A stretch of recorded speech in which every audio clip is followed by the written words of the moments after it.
که د دین تشریح غلطه کوي که د دین تشریح غلطه کوي او بل د آیین تشریح غلطه کوي. مولا پې اور د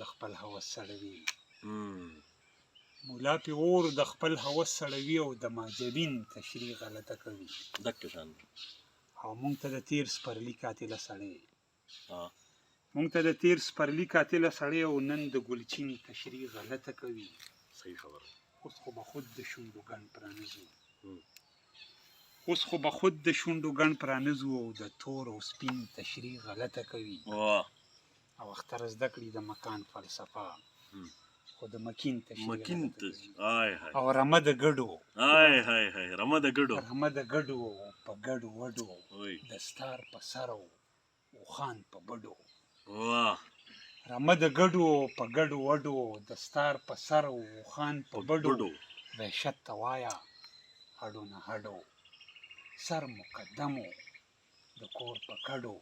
اختر لګیا و په ګډو وډو. رمه د ګډو